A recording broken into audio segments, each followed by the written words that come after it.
Hello and welcome to the Film Pulse Podcast. This is episode number 423. My name's Adam Patterson. With me today we've got Kevin Rakestraw. Hey, Kevin. Hey, how's it going? Yeah, it's going pretty good. Pretty good. All right. Can't complain. No complaints. Nice. I love October. It's like one of my favorite months. Mhm. So Yep. I've just been enjoying the Halloween festivities. Wonderful. This week on the show, we'll be reviewing Cosmic Dawn, which is currently streaming at the Night Stream Film Festival. We'll also be going over some we're watching on the watch list and going over this week's new releases in theaters and on VOD and Blu-ray. Thank you so much for joining us this week. Please remember to review us on iTunes if you get a moment. That'd be very helpful. We are going to be recording the Halloween episode of Saved by the 90s this week, so prepare for that. We're going to be doing sci-fi horror this year. Yeah, got some exciting titles lined up for that. So stay tuned. I'll probably announce the release day for that next week on the show because I'll have a better idea at that point. So, all right, let's talk about Cosmic Dawn. As I mentioned, this is screening at the Night Stream Film Festival. It's a collaboration between the Boston Underground Film Festival, Brooklyn Horror Film Festival, North Bend Film Fest, and the Overlook Film Festival. You can get tickets. Everything is online, and the prices are very reasonable. So if you go to nightstream.org, you can check it out on there. I have a synopsis here. After witnessing the alien abduction of her mother as a child, Aurora joins the UFO cult, the Cosmic Dawn. Now moved on from the cult, Aurora is forced to confront her past and pursue the ultimate truth about the Cosmic Dawn. This is written and directed by Jefferson Maneo. Kevin, we'll start with you. What were your initial impressions of Cosmic Dawn? Oh boy, Cosmic Dawn.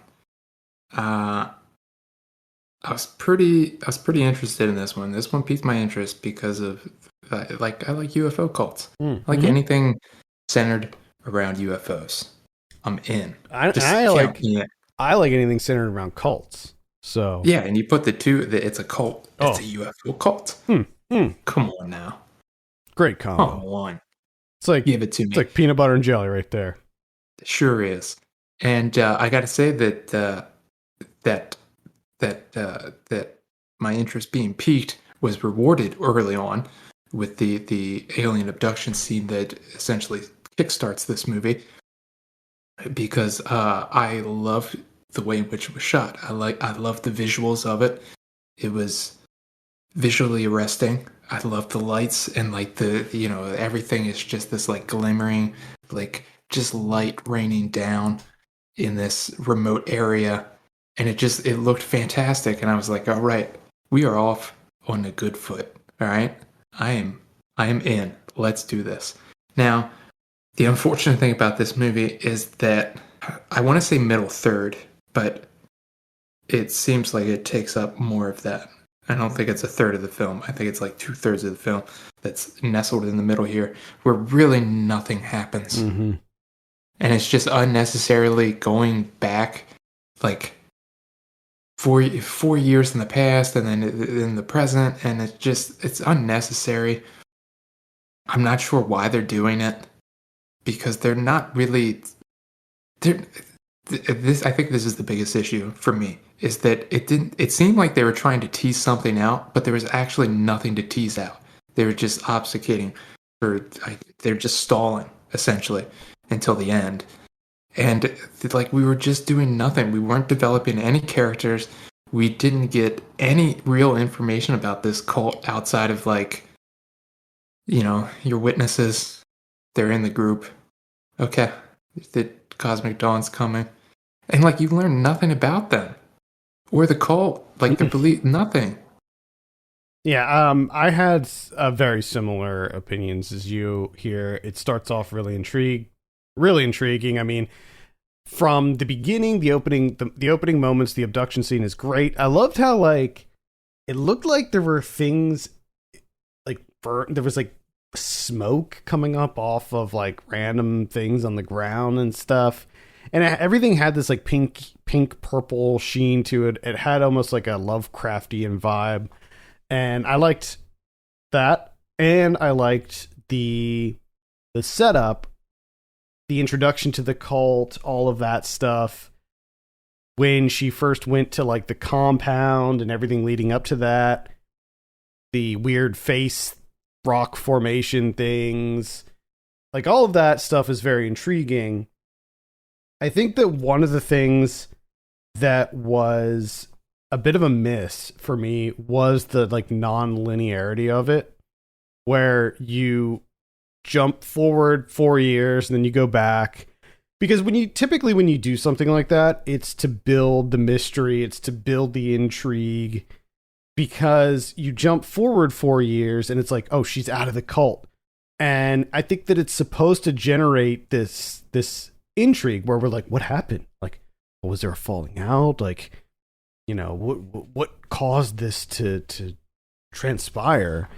But as you said, what ends up happening is not that interesting, at least to me. Like, I didn't feel like it went anywhere particularly compelling, and as a result, the build up with that non-linear method of storytelling just felt very lackluster and disappointing, because it sort of builds you up when you do that initial jump where it goes ahead 4 years. You start, you know, trying to fit together what happened in your mind and making predictions and stuff like that. And unfortunately, what actually transpired is just not anywhere close to like the crazy shit that I had going on in my head. Yeah. And so for me, it pretty much lost me at maybe even before the 1 hour mark, maybe like after the first like 30 minutes or so, like shortly after she got to the compound. Yeah. After that, it started losing me, and it just never really regained my interest, unfortunately. Even in the end, you know, when the big reveals happen and stuff, like, it wasn't that big of a revelation to me. Like, I wasn't like, whoa. Mm-hmm. You know, like, yeah. It was exactly kind of what I expected it to be. Now, there was like one kind of weird thing that happens. So Joshua Burge is in this. I didn't even know he was in this, but yeah, me either. There's something that happens with his character at the end. I'm not going to spoil anything, but what happens with his character at the very end, I found to be very confusing. Like, what?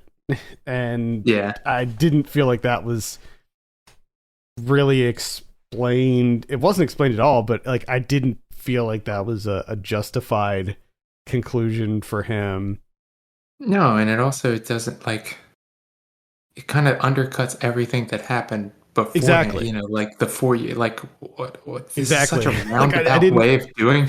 Yeah, like it felt really weird. Like, I don't know. And also just the whole general cult thing. Like, this movie is not, it doesn't feel like it really has much to say in the way of like cults.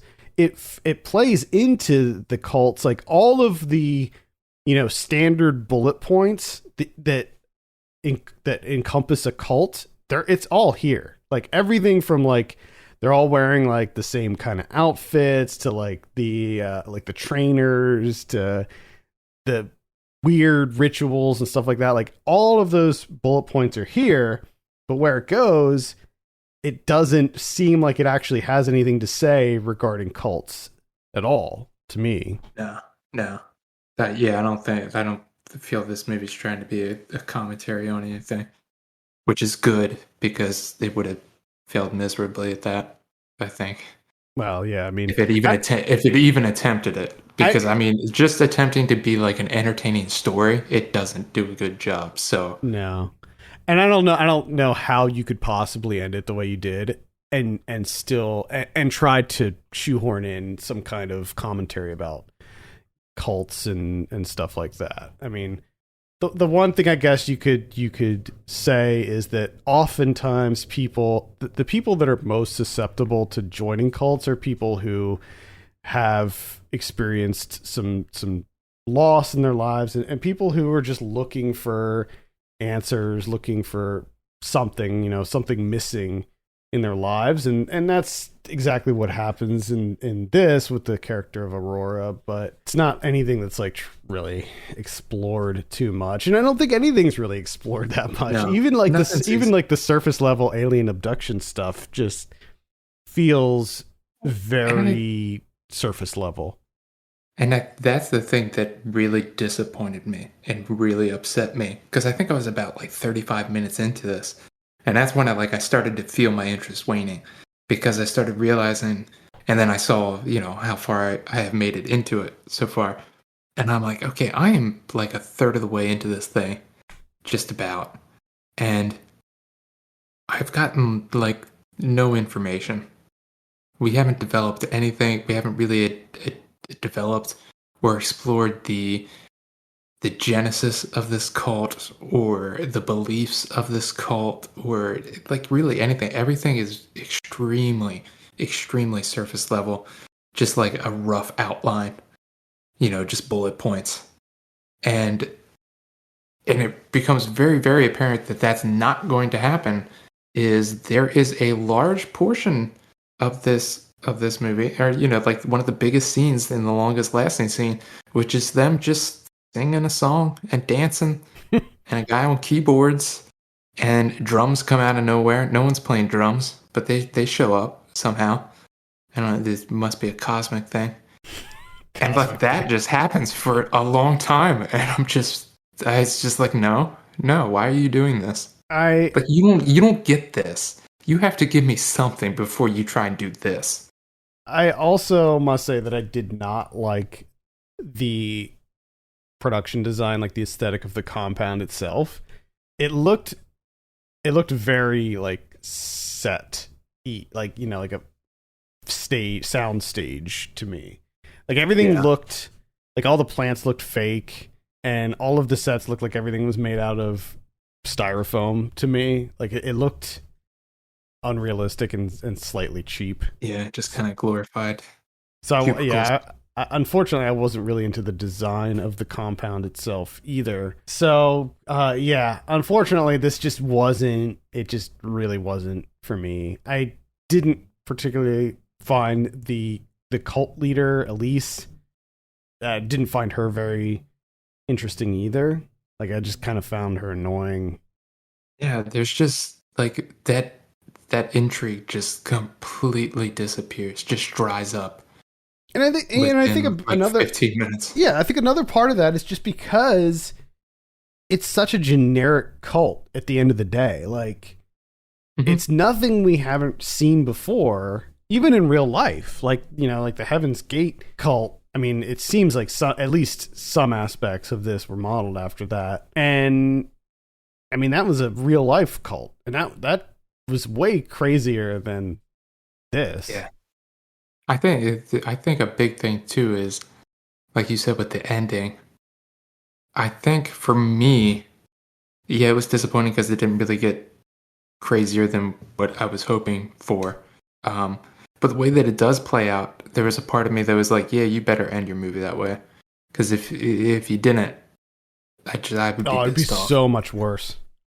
It's just like I'm just kind of like, yeah, that's right. You better at least give me that. So it wasn't even a matter of me being like, oh, I'm surprised. I was just kind of like, you can't end this movie Well, any other way. yeah. If you're not going to do something wild, you got to at least do this. So do the bare minimum, which they did. So, okay, I give you a little golf clap, and then I turn off my computer and go to sleep.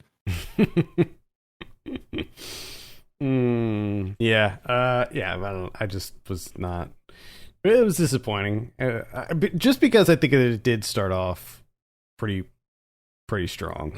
So It's funny because one of the reasons I picked this movie is because my wife is really into UFO cults, and she was like, "Yeah, I'll watch this." And I think she made it 20 minutes, and then she just turned to me and she's like, I'm gonna stop, and I'm just gonna read, okay?" I'm just And gonna. I was like, oh, that's a bummer.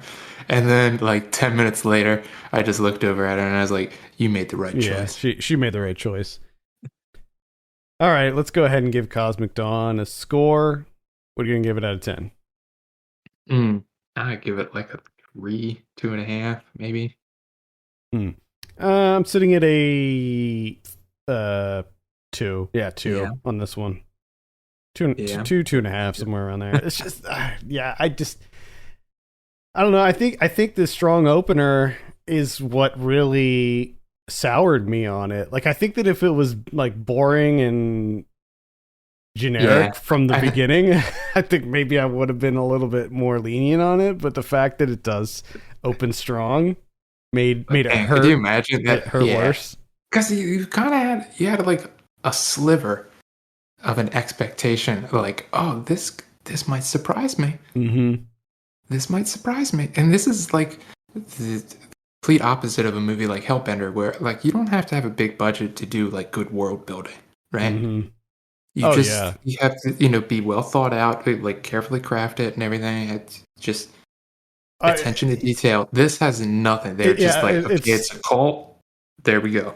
It's so funny that we just did Hellbender last week because the two movies are just night and day. Like the the fact that like you would think that a movie like this would have more world building in it because it feels like it's a larger scale movie, but at the same time it's like far less thought out than something like Hellbender, which they like went above and beyond with crafting that world. Yeah. And I think this brings me back to the thing that I've brought up in the last couple episodes. Is it better than an episode of X Files? Not even close. Like No. you could just pick a random X Files episode, even one with Agent Doggett. You could pick one of those, and it'd still be better. And those are not good. No. All right. Well, that's Cosmic Dawn. If you want to check it out, it's on Nightstream. I think that it's still available. I'm not sure actually how the how that works with the streaming schedule. All right, let's take a look at some of what we're watching on the watch list. Kevin, I believe it is your turn to kick us off this week. Oh, kept it going with the UFOs and aliens, and I finally watched Signs. Ah, a little Shyamalan And action. yeah, little M Night Shyamalan. This is on Hulu. You know what? I have a confession. I've never seen this movie. Me either. I've never seen it, and finally I was like, you know what? I'll watch Signs. Like I wanted to see this when it came out, but for whatever reason, I just didn't. And then I never got around to it. Same. Oddly enough, I mean, until I now. always heard good things, but I just haven't. Yeah, haven't seen it. I I also didn't realize that this is his second movie. I did not know that. I thought this was later. I But thought it was after Unbreakable, but that's what I thought too. But interesting. um, so I got to say this is pretty good.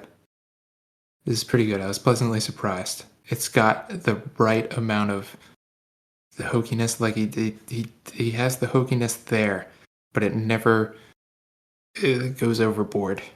And there's just enough comedy, like lightheartedness to it. The way in which he teases out the aliens, superb job. You get like a little glimpse one time where it's just like a shape, really. It just lets you know that okay, something going on, and lets your imagination do the rest. Of course, there's the big reveal, which is really kind of striking and creepy. The only thing that's kind of a bummer is that at the end there's the full on like face to face encounter, Mm-hmm. and it's done with CGI, Mm. and it's 2002, 2000, yeah. and it doesn't look good. Like it aged terribly, and it just makes me think of like, especially a movie like this where really the only special effects that you need to do are the creatures. Like they don't do anything else. I mean, they have some crop circles, but you just push over some corn. That's it. There's nothing else, right? So why and like the aliens that are in this movie aren't like crazy or anything. Like just put a guy in a suit. Yeah. I don't just put a dude in a suit. I don't understand. It's definitely gonna age better. You make a green suit, Yeah, but zip it up. I guess the whole thing is like that time during the early 2000s, I think is when things started going really CG heavy. But So, I think the thing that gets me looking back that I find really intriguing. And I would like to see if there is like a documentary on like the history of CGI effects and everything. Because like in the instance of this movie is the alien doesn't do anything crazy. Like the alien just stands there. And it's like if you're going to use CGI,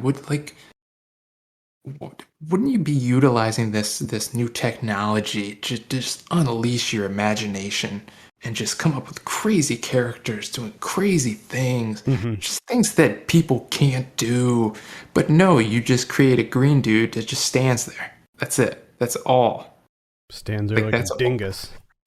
It's just that's all you utilized this technology for, was to create a green dude that stands there for a little bit. That's it. Like, come on. But other than that, I mean, it's a great movie. I really liked it. And I mean, you got a crazy cast here. You got Mel Gibson, you got Joaquin Phoenix, you got Rory Culkin, Abigail Breslin. I mean, Yeah. all early role. Michael Showalter's in here for a little bit, Mm. Nice. which was something. Cool. And that's Signs. So if you haven't seen that yet, check it out. So I mostly have been watching stuff in preparation for Saved by the 90s this week. There's a couple movies that we're covering that had multiple entries in the series. And if you've heard that show, you know that I like to try to watch everything in a series. So I've been cranking out a lot of sequels and stuff this week. But there's a couple things that I can mention here that I've been catching at some of these horror film festivals. One is Baby Assassins. This is a Japanese film directed by Yugo Sakamoto. This isn't a horror film, but it's an action movie. Baby Assassins is such a dumb title for this because it doesn't really represent the movie at all, and I think that it's more of like a translation thing than anything. What you actually have here is these two girls who are in high school, and they're both assassins, and they graduate high school, and the company that they work for tells them, like, okay, look, you're high school graduates now, you guys have to get jobs like as a cover, and you have to move in together. We're going to get you an apartment, you need to become roommates, socialize yourselves more, try to be normal people, even though you're these like highly skilled deadly assassins. So what you have here is an action comedy about these two women who are just trying to live normal lives while at the same time being these ruthless killers. And it's awesome. It's a lot of fun. It's really goofy, but the action is like surprisingly top notch. Really good action. It's bloody. It's lots of hand-to-hand combat, shootouts, all of that stuff, but there's a lot of humor in it as well. So I can definitely recommend Baby Assassins whenever it may come out. Hopefully it'll be out sometime soon. I was hoping for more with that title, to be honest. You were hoping that it would actually be like little babies, like infants. I think either way that it could go, the possibilities were both wild to me, in the sense that it's either little babies that are assassins because they have the perfect cover, they're so damn cute, you wouldn't see it coming, or it's someone that just assassinates babies, which is also insane. Both of those are just completely batshit insane ideas. Yeah. But it doesn't sound like that's what it is. No, but it's good. It's good nonetheless. There is that, if you do want to see one, there's that Russian one where it's like I can't remember the name. I think it's called Baby Cop or something, where it's about a detective, this like grizzled detective who gets put into the body of a baby and he has to like figure out how to get back. What was the name of it? I saw that at like Fantastic Fest or something like a couple years ago. And I don't know if it ever came out in the US. Wow. I can't remember the name of it, but it was Russian and it was like Baby Cop or something. Ridiculous. Yeah, it was funny. The The only other thing I watched, which is this was actually a while ago, but I forgot to talk about it, and that's 30 Days of Night. Oh, okay. Josh Hartnett vehicle from 2007, directed by David Slade. So I'm a huge fan of the comic book series. I loved the comics. I thought they were incredible. Okay. Now, I will say, from the outset, this is a phenomenal idea. And unless I'm wrong, and it has been done before, it seems kind of odd that it took this long to kind of put vampires in an area where, like this, where it's an isolated Alaskan town that's plunged into darkness for an entire month. You know, the sun never... It's like, that's just a great idea. You got vampires here, and they come in and they set everything up in terms of like cutting down communication and everything, that they kind of trap them in the town like they're ready to go. One of the first things about this movie that's just unnecessary, just uncalled for, it's 113 minutes long. It's just, no one needs that much Josh Hartnett. That's just too much. And there's no sense of time in it. Like, it's really bizarre where everything feels like it's happening over the course of like 2 days, but throughout they'll just throw in a title and be like 17 days later. And you're like, oh, what? Are you serious? Like, in this scene beforehand, another thing that's just very bizarre about these vampires is they have like no portion control. Like, there's a sequence where they're literally killing like the entire town just over the course of one day or night. Who knows? Because there's no sun. They're just murdering everyone. It's a montage sequence, of course, overhead shots and everything. They're just running through the streets, just murdering everyone. They killed like 60 people. And it's like, why wouldn't you try and stretch that out over the course of a month instead of killing 60 people in the course of one day? Seems a bit much. But, I mean, it has its moments, but there's never really any... Like, the atmosphere of this is just that, like, you know that they're coming. Like, nothing's teased out. You know the vampires are coming. The vampires come, you see them, they murder a shit ton of people. And then, like, a lot of it's just sitting around with Josh Hartnett and the other members of the town, like the last, like, 7 or 8 of them, just, like, waiting it out and trying to, like, you know, put together a plan. But there's really... There's no tension. There's no nothing. But it does end with someone getting a fist completely through the front and the back of their skull. Just punched completely straight through. Which I laughed out loud for a long time. I lost my composure, actually.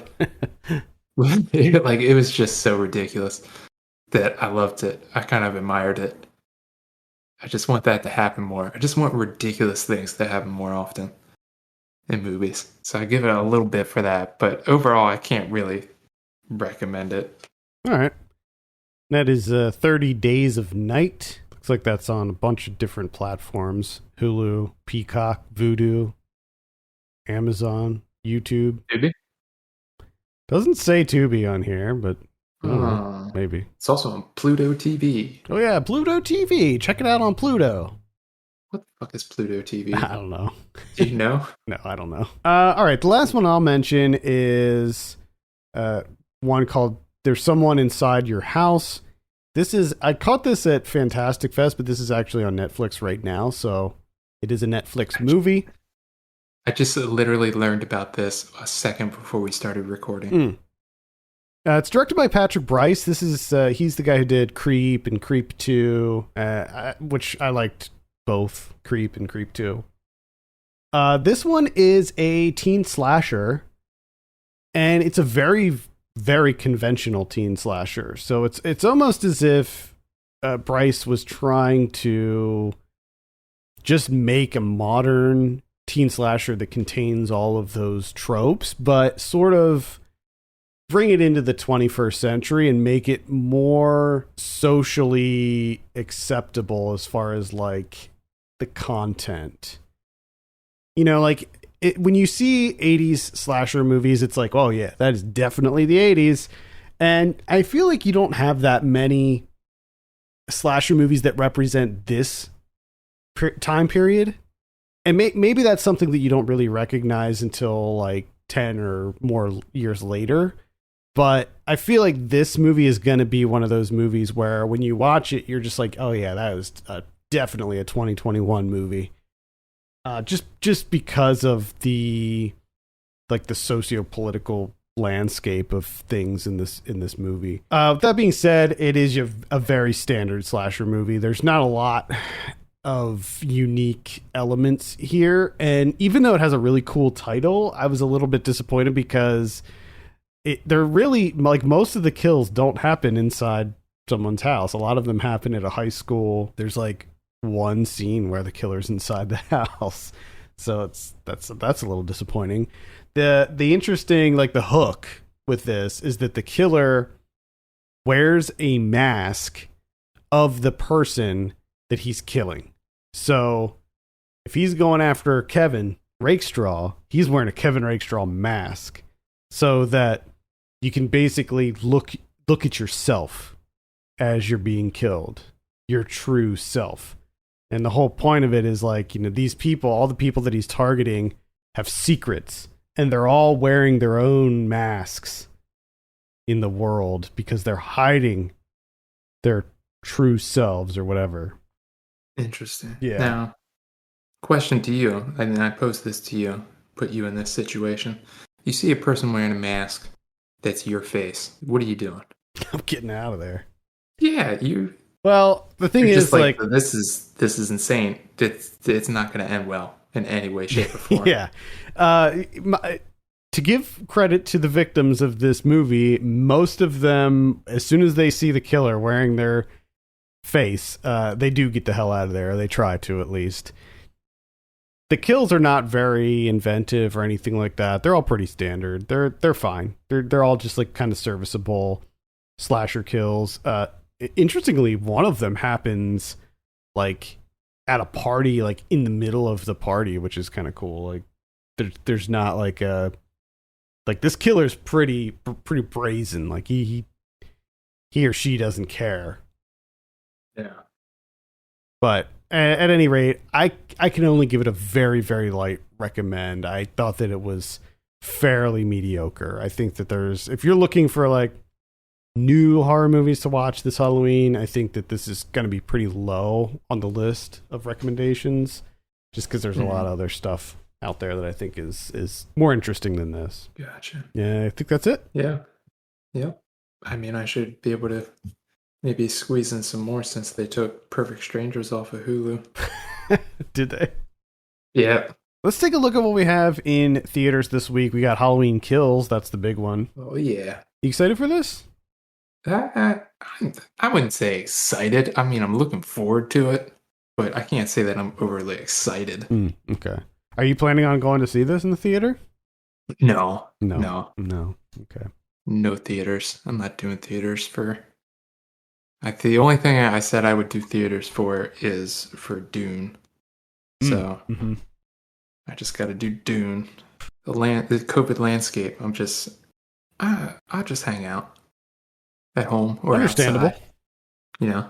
Yeah, completely understandable. I am planning on seeing Halloween Kills in the theater, so excited for that. I'll report back on it next week. We got The Last Duel coming out also. This is the one with, like, Matt Damon and Adam Driver and Ben Affleck. Oh, yeah? Yeah. The period I have never heard of this. It's a Ridley Scott movie, too. Ridley Scott. I have not heard of this. This is happening a lot. It's weird times. It's definitely weird times. I didn't know that this was... I was aware of this, but I didn't know it was coming out next week. So that's a surprise. All right. What do we have on VOD this week? We're looking at the 12th, The Invisible Mother. What is this?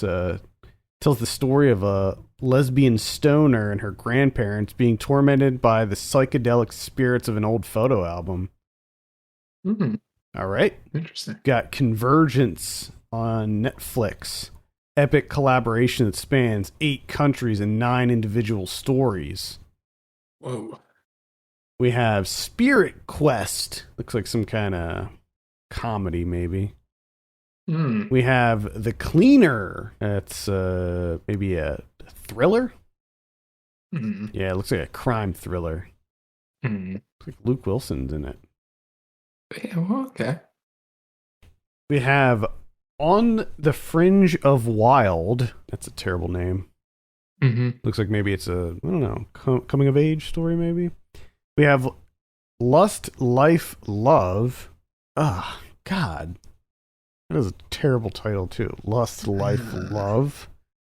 Come on, Give me a guys. break. Killing Eleanor. We have on the 13th, Fever Dream on Netflix. And then on the 15th, we have Hard Luck Love Song.